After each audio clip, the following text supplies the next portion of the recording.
ขอบคุณทางผู้ใหญ่ใจบุญที่เสลอลังค่ะผมเดชพระอาจารย์ไพฑูรย์นะคะพอบุญท่งแม่อยู่ประเทศต่างประเทศเนาะต่างประเทศขอให้เพิ่นอยู่ดีมีแห้งความเจ็บจะได้ความขยันนี้ขอให้ปรารถนาสิ่งใดขอให้ได้ทั้งสิ่งปรารถนา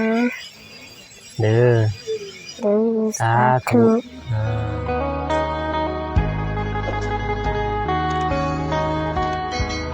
เป็นไง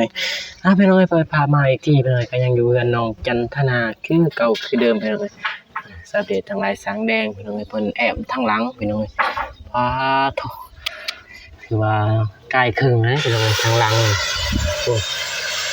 ยังมี5 แผ่น 6 แผ่นก็อาจจะแล้วเลยนะตรวจขนาดไอ้แดงไว้ว่าทันใจดีญาติมื้อนี้นี่บ่แล้วก็ยันน้อยนึงเลยสำเร็จได้เป็นเอาไว้ว้าโถ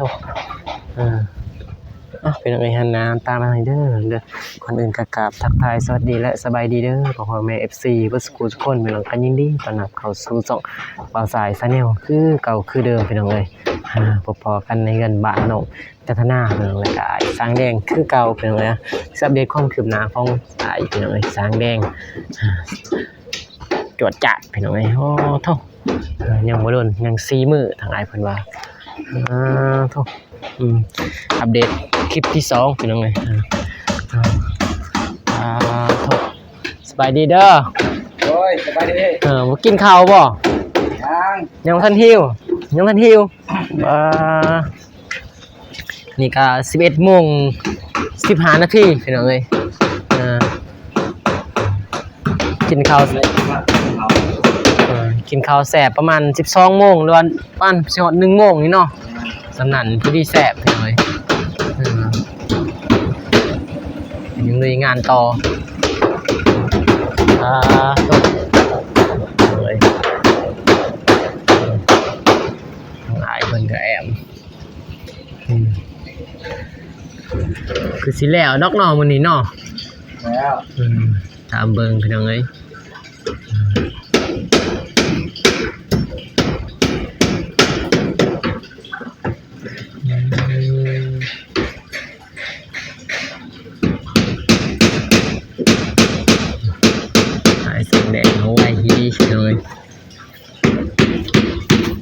ห้องน้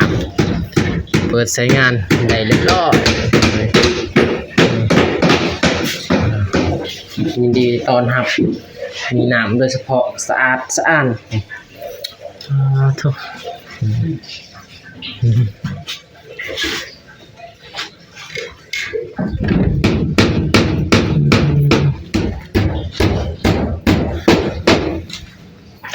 ยังแอมเนี่ยก็ยังพังเดียวแล้วบัด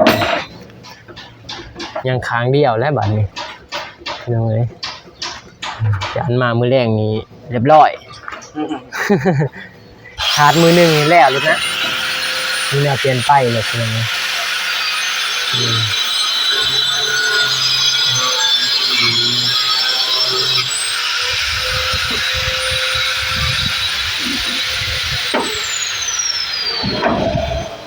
ถ่ายไกลๆอาจสิบ่อยากเห็นบันไดพี่น้องเอ้ยอยู่มุมแบบนี้มุมสูงยังแต่ฟังเดียวนี่พี่น้องในบ้านนี่โธ่ไหวอย่างนี้ทำมาสายแอมนู้นพาหนึ่งก็อยากมือหนึ่งจักแหล่หรือบอกอย่างดีบดี2 มื้อนั่นแหละ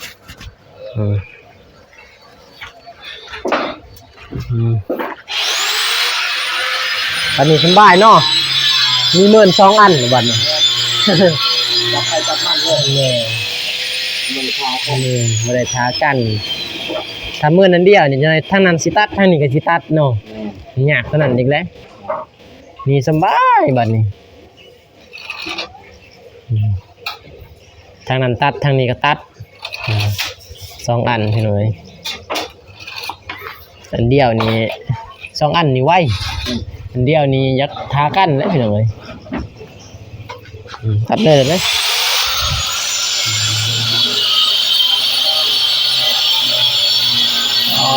ครบ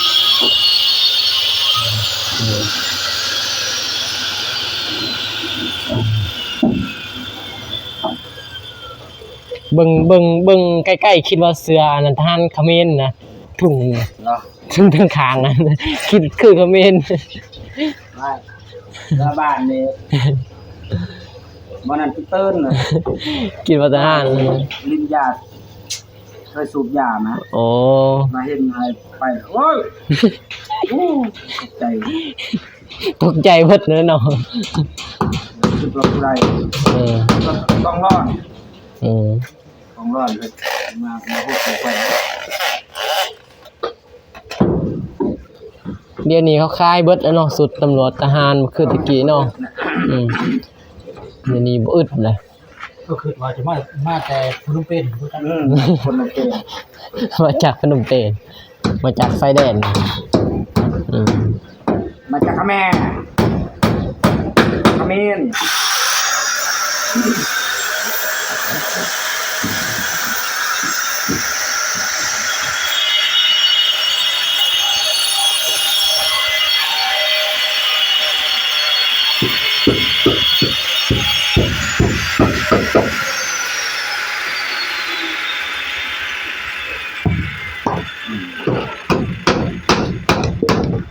ใส่ได้แล้ว ตัวหน่อยนี่บ่ ไก่ยัง อืม ขอบ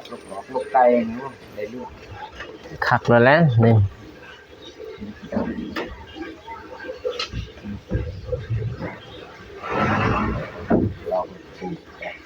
ตอกนี่ตอก เทิงบ่คือว่าสูงเลย มันได้เทิงเฮาบ่เทิงใหญ่ไปอยู่ข้างนี้อยู่ข้างนี้ อยู่คนละเบื้องเนาะ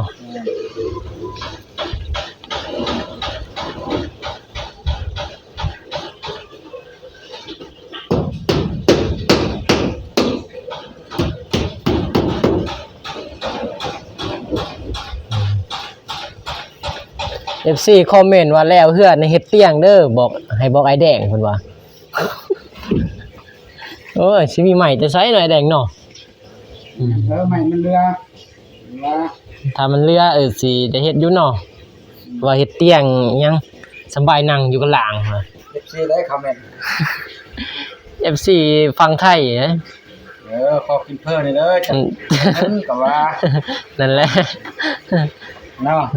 ว่าสายว่าโอ้ยว่าสายบ่มีงบได้มีแต่มาถ่ายซื่อๆว่าสาย จางขอกินเพิ่นนะถ้วยนึง สร้างก็เขากินเพิ่นถ้วยนึง Ờ, ได้อยู่เนาะ ต้องบ่ได้ดอกก็สิขึ้นทางนั้นเลยทางนั้นมันสูง สูงได้ทางนั้นของเอี่ยมครับคอยได้เด้อแดงพี่น้องทางอายเพิ่นว่าไม่เรือพุ่นแหละขอกินเฟอกินข้าวเปียก บ่หลายดอกพอได้กินข้าวแรงเนาะแต่ว่าเรื่องเตียงนี่มันยานใหม่พี่น้องเอ้ยใหม่มันบ่เรือก็มีพี่น้องบ่ยังบันไดให้แดงเพิ่นยังสิบันไดอีกพี่น้องถ้าเรือก็เบิ่งไปก่อนพี่น้องเอ้ยแล้วเพื่อนพุ่นแหละแล้วเพื่อนแล้วสร้างจึงว่ากันพี่น้องเอ้ยเรื่องนี้ว่าคือนั่งซึ่งอยู่ซะ คือว่าซึ่งดิ่งเงี้ย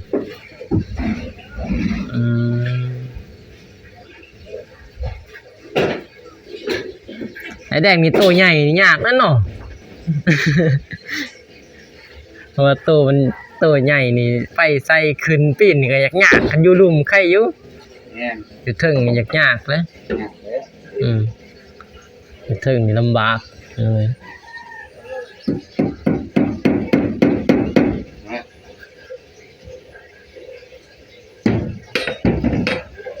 อยู่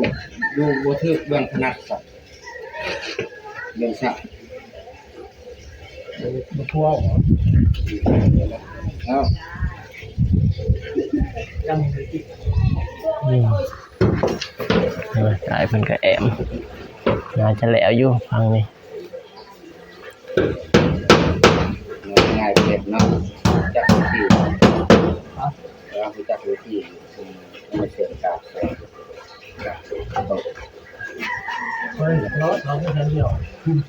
สบายดีเด้อ เป็นยังได้บางอย่างภาพยนตร์บ่ไม่ยากโตกเลยนั่นนี่ สร้างตกบ่คือบ่แม่นสร้างเด้ตาสร้างยังไข่ได้เนาะ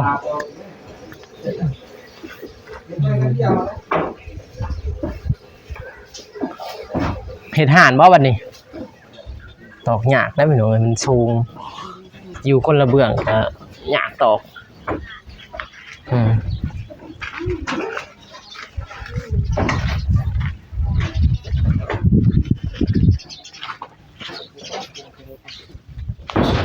ห้องน้ำก็สำเร็จแล้วพี่น้อง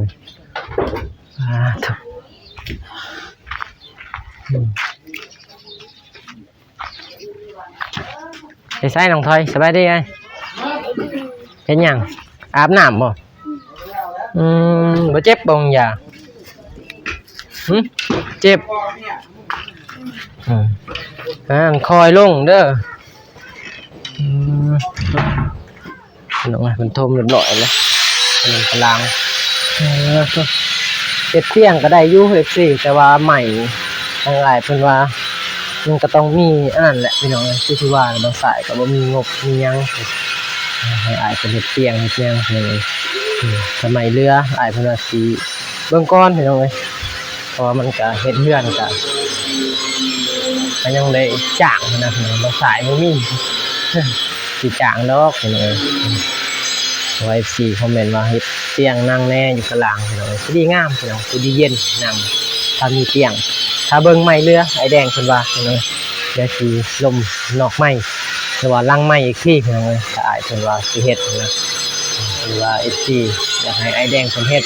ก็ใส่ก็สิรับพี่น้องครับเป็นสะพานบุญนั่นแหละพี่น้องก็ใส่ก็บ่มีเตียงก็บ่หลายดอกพี่น้องมือเดียวมันก็แล้วเตียงที่ดีแหละน้องเพิ่นนั่งกลางพี่น้องถือว่าโอเคเลยนะพี่น้องมีเตียงนั่งเย็นบรรยากาศเย็นๆพี่น้องนั่งมีห้องน้ำอยู่ใกล้ๆเฮ็ดเตียงนั่งอยู่นี่แต่ว่าอยู่หันพี่น้องโอ้พอดีงามพี่น้องพอดีจบงามโอ้เก็บไม้เศษเนาะไหวดังไผ่1เขา1หนามพอดีแล้วนี่หรือว่าเฝ้าทานก็ได้หากบ่ได้ค่อยได้ใส่ทานห้อยคอยได้ลงแข่งกับลูกกับเต่าอีกห้อยคอยลงได้พี่น้องเอ้ยน้องจันทนาไปใส่อาบน้ำบ่โอ้อาบน้ำหอนเนาะบรรยากาศก็หอนพี่น้องเอ้ยตัวตอนเที่ยงไอ้แดงเพิ่นบ่หิวข้าวแล้วบ่บ่มีเห็นบ่มีซื้ออันนั้นนุ่งกินมาเวลาเพิ่นหิวสบายนะลงปั๊บแล้วเขากินข้าวง่ายนะเนาะไอ้แดงบ่ยากหิวกับลงปึ๊บล้างมือกินแบบง่ายๆโลดสบายมีเตียงเนาะนั่งนี่เนาะสบายอยู่นั่งยานใหม่แหละเย็นแล้วนี่คันนั่งนี่เฮ็ดประมาณเนาะพอดีห้องนึงเลยนะคักเลยเวลามาลิ้นมาเที่ยวอยากนั่งเทิงก็นั่งลุ่มพอมันสูงเด้ตารางก็สูงเลยแต่ว่าอนาคตบางทีเอื้อยมีพวกอ่ะอยากมาพ่อของกอลงอีกโอ้โหอนาคตได้เนาะตอนนี้นี่ว่าบ่เอาอยู่แต่ว่าอนาคตพุ่นแหละบ่ทันฮู้ตัวนั้นบ่ติไผแล้วตัวนั้นโดยอนาคตนี่บ่ฮู้พี่น้องว่าเป็นจังได๋ฮู้แต่ปัจจุบันปัจจุบันนี่ว่าบ่เอาแม่นบ่แต่อนาคตข้างหน้าในภายภาคหน้าเนาะหรือว่าอีก 4-5 ปีหลังหรือว่า10 ปีหลังนั่นแหละพี่น้อง10 ปีหน้า20 ปีหน้าพุ่นแหละ บ่ฮู้ว่าชะตากรรมตัวเองเป็นจังได แม่นบางทีมันสิมีเองดอกเฮาอยู่บ่ม่วนเนาะมันสิฮู้มันเฮาอยู่บ่ม่วนบางทีบางคนก็มาหาเองก็มีโดยที่ว่าอยู่เฮือนนะตอนนั้นเฮาบ่ฮู้แหละในใจนี่บ่มักคู่มือบางคนก็ใจอ่อนเนาะ บ่ติไผแล้วแต่นั้นแล้วมันฮอดไซแน่นหรือว่าฮอดมือซะฮอดมือฮอดวัน เอาไปเสียใจแล้ว ยังไอ้แดง ย่างตายแล้ว เสียงได้อีกมีตอนนั้นดังแล้วบักเสียงพี่น้องเอ้ย แต่ว่าบ่ฮู้สาเหตุตายจัง เพลงมันเด้เพลงบักเสียงตายแล้ว เสียตายแล้ว ไปใส่ก็จนว่าดังเลยนะไปทางใดก็บักเสียงตายแล้ว จนแบบว่าเบิ่งใน TikTok นี่มีแต่บักเสียงเลยนะโอ้ย เนาะบัดสิดังก็ดังเนาะ โดยบัดสิดังก็ดังแนวนั้นบัดสิบ่ดังก็บ่ดัง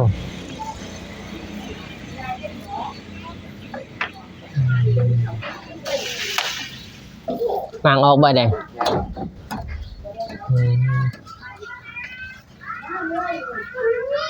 มางใส่ทางนั้นอีกเนาะ ไปเบื้องนั้นอีกมันฝ่าอยู่ล่ะ สาตัวเฮาหมางนั้นหมางตอกเนาะ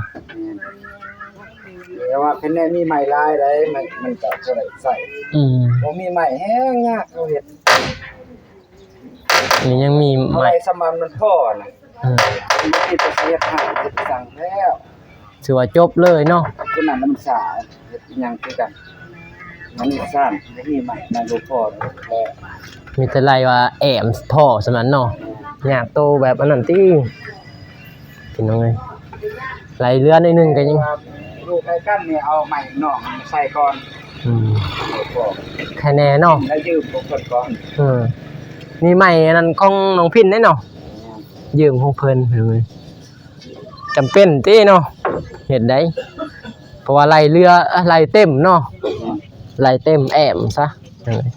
แต่ว่า มาตอกแม่อีหลีเรา งัดสิบ่ตกแล้วใบแดงบ่ได้ออกตัวถึงก่อน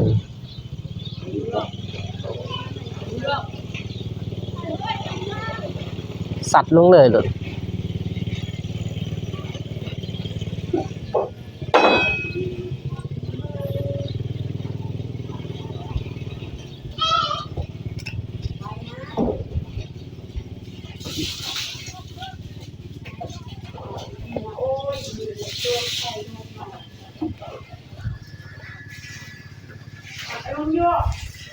เฮ็ดนางหลานอีกมันสูงเลยเด้ทางนั้นบ่เป็นมันต้องได้หมางทางนี้ โอ้แน่นเลยเนาะ แน่นขนาด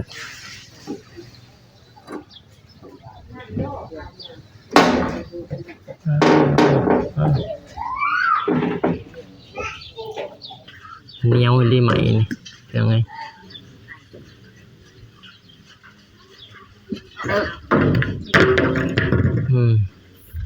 ตุ่มพอดีเลยตะปูเหยียบตะปูเลย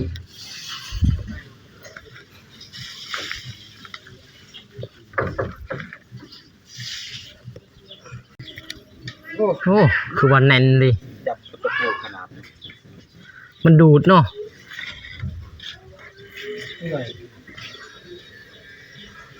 มันดูดตะปูเลย จริง ว่ามันดูดตะปูอีหลีใหม่นั่นน่ะ ๆ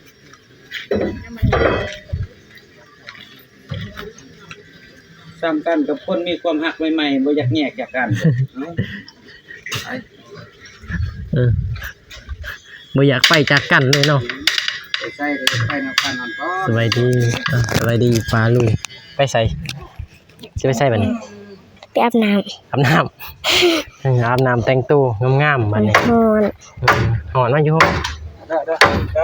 เข้าเด้อ เอาไปดิเอาเข้านะ ไปไปย่อห้องแล้ว ให้น้องจันทนาขอบใจ บุญขอบคุณได้บ้านใหม่ได้ห้องน้ำขอบใจทางผู้ใหญ่เด้อ โดย เป็นบ่หรือว่าให้เราใส่เอาน้ำบ่เอาน้องเองเลยก็ได้มันจึงสบายน้องว่าน้องจันทนาเขาบอกขอบใจเด้อทางผู้ใหญ่ใจบุญนั่นแหละน้องว่าที่น้องเคยเว้ามาอันแหละสำนันก็ได้แล้วเอ้า ขอบคุณทางผู้ใหญ่ใจบุญที่ช่วยเหลือหลังค่ะพบเดชพระอาจารย์ไพฑูรย์นะคะพอบุญท่งแม่อยู่ประเทศ ต่างประเทศเนาะ ต่างประเทศ ขอให้เพิ่น ขอให้เพิ่น อยู่ดีมีแห้ง อยู่ดีมีแรง ความเจ็บอย่าได้ ความไข่อยามี ขอให้ห่างเหิน ขอให้มี ปรารถนาสิ่งใด ปรารถนาสิ่งใดขอให้ได้ดังสิ่งปรารถนา เด้อ เด้อ สาธุไปอาบน้ำแต่งตัวเด้อจังอายเราเตียงเพิ่นเข้ามาอาบน้ำแต่งตัวงามๆได้บัดนี้เด้จะให้ทางอายเว้านุ่งยังเข้ามาหาน้องเด้อไปอาบน้ำในมันร้อนยังไงให้น้องเพิ่นไปแต่งตัวก่อนลองมาใส่กระจอกเมื่อยเด้อลองมาใส่ก็สิออกเมื่อไปน้องเลยโอเคไปน้องเลยคลิปนี้มาใส่ก็สิได้จบคลิปไว้เพียงเท่านี้ก่อนพี่น้องก็ขอขอบใจทางผู้ใหญ่ใจบุญทุกท่านเด้อทางเด้อที่สวยเรือบ้านน้องธนาแล้วก็ห้องน้ำขอให้ใจผู้ใหญ่ใจบุญทุกท่านจงมีความสุขกายสุขใจพี่น้องปรารถนาสิ่งใดขอให้ได้สิ่งนั้นให้ดมปรารถนาความเจ็บใดความไกลอย่ามีขอให้ห่างให้มีให้ร่ำให้รวยเบิดสุขคนเด้อพี่น้องเด้อให้คืนให้มาเท่าใดก็ให้ได้คืน100 เท่าพันเท่าพี่น้องเอ้ยโอเคพี่น้องไม่ต้องพอๆกันในคลิปหน้าคลิปนี้ก็สิกล่าวคำว่าสบายดีเด้อพี่น้องเด้ออยู่ดีมีแฮงหมดสุขคนพี่น้องไปพี่น้องบ๊ายบาย